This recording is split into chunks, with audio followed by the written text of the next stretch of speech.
नमस्ते, good morning. आप सबको जन्माष्टमी की हार्दिक शुभकामनाएँ। हम सबके अपने-अपने गुरु डॉक्टर हनुमान सर और सभी मास्टर्स, टीचर्स और माता-पिता के आशीर्वाद से आज के दिन का प्रारंभ करते हैं। तो अब तक हमने देखा कि अ, कि केस टेकिंग में हमें क्या-क्या करना चाहिए और पिछला जो एफोरिज्म हमने पढ़ा उसमें काफ़ी इम्पोर्टेंट चीज़ें स्पेशली क्रॉनिक डिजीज़ में क्या-क्या करना है वो हमने समझा। तो आज हम समझेंगे एफोरिज्म नंबर 96। इसके उपरांत besides these the patients themselves differ so much in their dispositions that some, especially so-called hypochondriacs and other persons of great sensitiveness and impatient of suffering, portray their symptoms in too vivid colors, and in order to induce the physician to give them relief, describe their ailments in exaggerated expression. इन सब के बावजूद कई patient ऐसे होते अलग-अलग उसकी डिस्पोज़िशन होती है। उसमें से कुछ ऐसे हाइपोकॉन्ड्रियाक पेशेंट होते हैं या दूसरे सेंसिटिव पर्सन होते हैं या ऐसे पर्सन जो सफरिंग से काफ़ी जल्दी छुटकारा पाना चाहते हैं, यानी कि इम्पेशेंट होते हैं। उन उन वो लोग अपनी सिम्पटम को काफ़ी बढ़ा-चढ़ा के या फिर ऐसे ऐसे विविडली हमें बताते काफ़ी छोटी-छोटी बातें हमें बताते और हमें एज़ अ फिजिशियन हमको इंड्यूस करते हैं कि भई हम उनको तुरंत आराम दें। तो वो हमें इंड्यूस करना चाहते हैं और इसीलिए वो अपनी अपनी एलिमेंट्स को एक्ज़ैजरेटेड फॉर्म में, एक्सप्रेशंस में हमें बताते हैं। उसमें एक फुटनोट दी है कि a pure fabrication of symptoms and sufferings.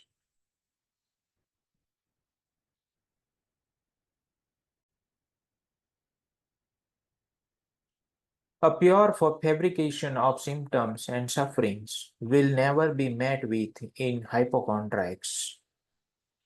Even in the most impatient of them, a comparison of the sufferings they complain of at various times when the physician gives them nothing at all, or something quite unmedicinal, unmedical, proves this plainly. कि जो भी हाइपोकॉन्ड्राइक patients में या hysterical patients में आपको जो suffering या symptoms मिल रहे हैं, उसकी जो प्योर फैब्रिकेशन है, उसको फिजिशियन कभी भी संतुष्टि नहीं दे पाएगा, चाहे कितने भी इम्पेशेंट हो उसमें से।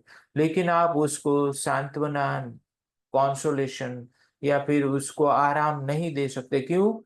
क्योंकि अगर हम उसको अनमेडिसिनल कुछ दवाई दें, तो भी वो पेशेंट बार-बार सफरिंग को बदलते रहते हैं कि अब मुझे ये होता है, अब मुझे वो होता है।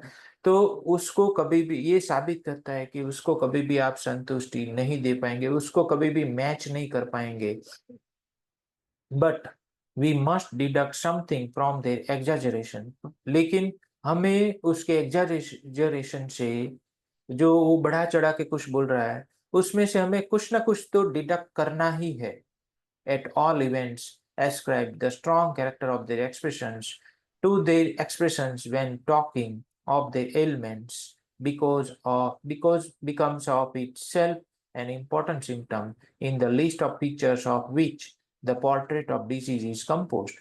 लेकिन जो वो अपनी कंप्लेन को एग्जैजरेशन फॉर्म में जो हमें बता रहे हैं, वो इटसेल्फ एक इम्पोर्टेंट सिम्पटम है कि ये पेशेंट ऐसा है।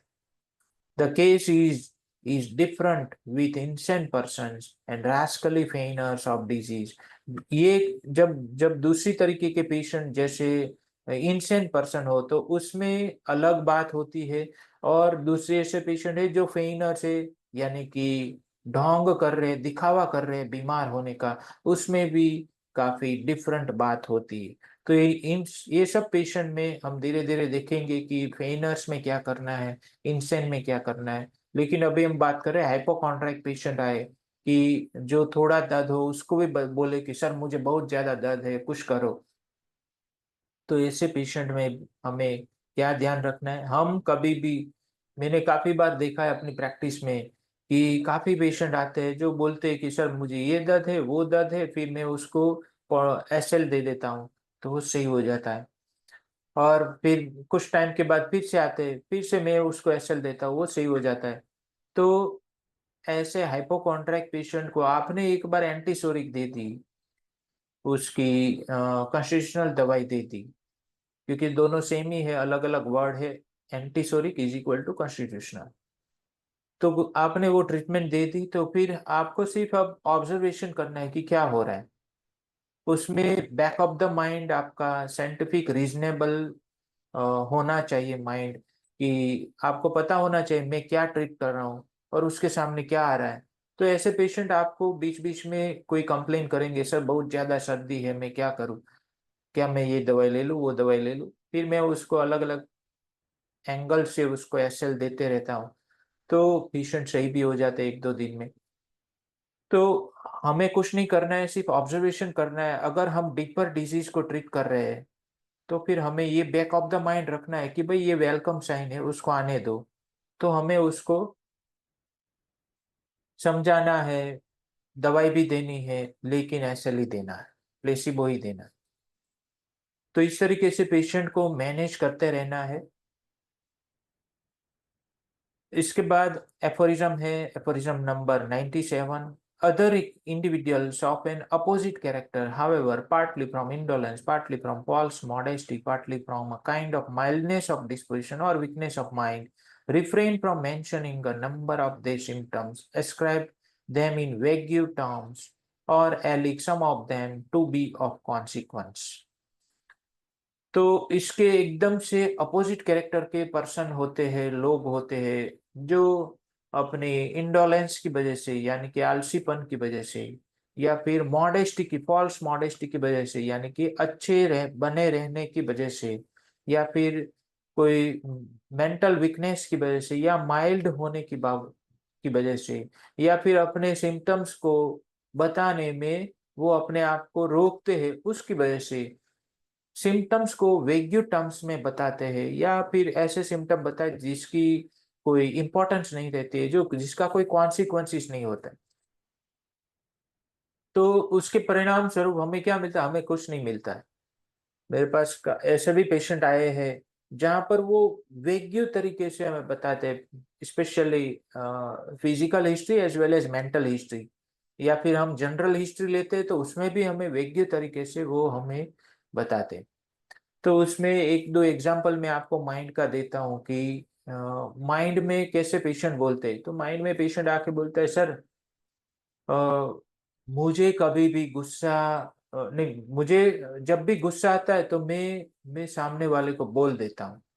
तो फिर मैं उसके पास से, जैसे मैंने आगे भी समझाया एफोरिज्म से, तो मैं उसके पास से इंसिडेंट्स मांगता हूँ कि भाई ऐसी क्या, कौन सी घटना घटी जिसमें आपको गुस्सा आया था। तो फिर पेशेंट सोच के बता दे, सर अभी ऐसा कुछ हुआ नहीं है। तो उसने अपने आप को ऐसा इंसान क्यों बताया कि मैं जब भी गुस्सा आता है तो मैं बोल देता हूँ। तो यहाँ पर कॉशन रखना है कि वो क्यों ऐसा कर रहा है। फिर फिर फिर पेशेंट आके बोलते कि सर कभी भी मुझे अन्याय बर्दाश्त नहीं होता, कोई गलत करता है तो मुझे बर्दाश्त नहीं होता। फिर मैं उसको पूछता हूँ कि ऐसा आपके साथ क्या गलत हुआ, या दूसरों के साथ क्या गलत हुआ जहां पर आपको बर्दाश्त नहीं हुआ हो। तो उसमें भी पेशेंट बता नहीं पाते, यानी कि उसने जो बताया वो फॉल्स मॉडेस्टी की वजह से वो बता रहा है, या फिर वो जनरल टर्म में क्यों बता रहे हैं, क्योंकि हो सकता है वो जो इनजस्टिस की बात कर रहा है वो एक्चुअली इनजस्टिस नहीं, लेकिन कोई कुछ पर्सनल ससेप्टेबिलिटी या सेंसिटिविटी हो, जैसे कोई निग्लेक्ट करे उसको तो उसको गुस्सा आ रहा है, या ऐसी घटना वो उसको बर्दाश्त नहीं हुआ। तो जब हम, क्योंकि काफी बार ऐसा होता है उसमें, कभी कभी जब पेशेंट को अलग अलग एंगल से हम उसको क्वेश्चनरी करते हैं तो उसमें हमें मिलता है कि भाई ये इनजस्टिस नहीं है, ये उसको निग्लेक्ट किया जा रहा है, उसको ये बर्दाश्त नहीं होता है, या फिर उसको कॉन्सोलेशन नहीं मिला, वो उसको बर्दाश्त नहीं होता। तो हर एक पर्सन, ऐसे पर्सन जो फॉल्स मॉडेस्टी की वजह से हमें वैग्यू टर्म्स में जो डिस्क्राइब करता है, हमें उसको और स्क्रूटिनाइज्ड करना होगा, उसके पास से इंफॉर्मेशन लेनी होगी, अलग अलग एंगल से हमें बातचीत करती करती रहनी होगी। और एक एफोरिज्म ले लेते हैं। Aphorism number 98। Now as certainly as we should listen particularly to the patient's description of his sufferings and sensations and attach credence especially to his own expressions wherewith he endeavors to make us understand his ailments। अब now मैंने आगे भी बताया कि वापस Hanuman sir हमें इस नाव में लेके आ रहे, उसका मतलब ये है नाव यानी अब जिस चौकसता के साथ हम सुनते हैं पेशेंट की सफरिंग को, उसकी सेंसेशन को, उसकी फीलिंग को, हमें उसी एक्सप्रेशन के साथ हमें हमें उसको तवज्जो देनी है, क्रेडेंस देना है, यानी कि क्रेडिबिलिटी देनी है। और जिस जिस एंगल से वो अपनी सफरिंग को, अपनी अपनी प्रॉब्लम को हमें समझाने की कोशिश कर रहे, उसी एक्सप्रेशन के साथ, उसी उनके खुद के एक्सप्रेशन के साथ हमें उसको अटैच करना है। Because in the mouth of his friends and attendants they are usually altered and erroneously stated। क्योंकि उनके फ्रेंड्स या उनके अटेंडेंट्स के माउथ में, यानी कि मुंह से जो हमें मिलता है, हो सकता है वो कुछ बदला हुआ या गलत तरीके से बताया हुआ होता है। So certainly, on the other hand, in all diseases, but especially in the chronic ones, investigation of the true complete picture and its peculiarities demands special circumspection, tact, knowledge of human nature, caution in conducting the inquiry, and patience in an eminent degree। उसी उसी चौकसता के साथ दूसरी तरफ हर एक बीमारी में, specially chronic बीमारियों में, जब भी हम इन्वेस्टिगेशन करते हो, केस टेकिंग करते हो, तो उसमें ट्रू कंप्लीट पिक्चर की केस टेकिंग में, इन्वेस्टिगेशन में और उसकी पिक्युलरिटी ढूंढने में हमें क्या चाहिए, क्या डिमांड करता है, ये जो प्रोसेस है केस टेकिंग की, वो क्या डिमांड करता है? तो वो डिमांड करता है स्पेशल सर्कमस्पेक्शन, यानी कि हमें काफी स्पेशल तरीके से, खास तरीके से हमें सरकमस्पेक्शन करना है, यानी कि हमें सभी तरीके से उसकी इन्वेस्टिगेशन करनी है, सभी एंगल से हमें पता करना है। टैक्ट यानी कि हमारे पास एक ऐसी आवड़त होनी चाहिए जो किसी भी परिस्थितियों में पेशेंट की इंफॉर्मेशन को बाहर निकाले। नॉलेज ऑफ ह्यूमन नेचर की नॉलेज होनी चाहिए, क्योंकि ह्यूमन का नेचर क्या है वो हमें पता नहीं हो तो हम जो नॉर्मल है उसको भी एबनॉर्मल समझेंगे और जो एबनॉर्मल है उसको नॉर्मल समझ लेंगे। तो ये ह्यूमन नेचर की नॉलेज हमें पता होनी चाहिए। फिर caution in conducting the inquiry, जब भी हम कोई भी पूछपरछ करते हो, इंक्वायरी करते हो, तो हमें कुछ सावधानी रखनी है। जैसे पेशेंट हो उस तरीके की हमारी कॉशन हो जाती है। जैसे कोई बहुत बोलने वाला हो तो वहां पर हमें कॉशन रखना है कि भाई ये कुछ अलग, जैसे लेकेसिस जैसे पेशेंट आए तो कुछ ऐसी बातें करने लगते हैं जहां से हमें उसको रोकना है। या फिर एक रूब्रिक है टॉक बॉम्बास्टिंग, उसमें से मैंने एक ऑटिस्टिक बच्चे को मैंने दवाई दी थी और वो काफी सही है अभी।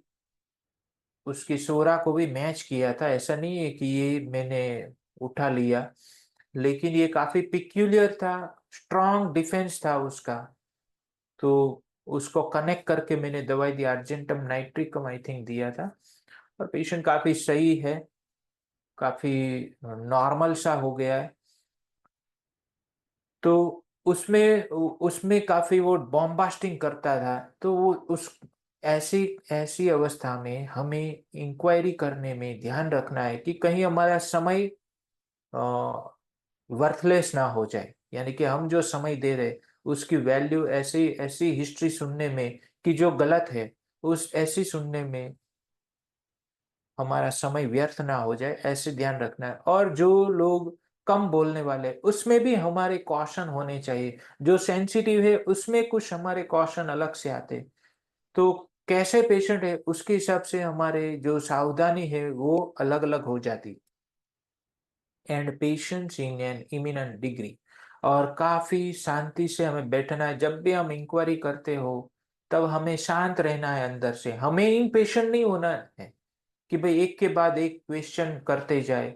तो ये कोई केस टेकिंग नहीं हुई, ये तो एक मैकेनिकल वर्क हो जाता है। केस टेकिंग एक मैकेनिकल के साथ साथ scientific, spiritual and emotional inquiry है।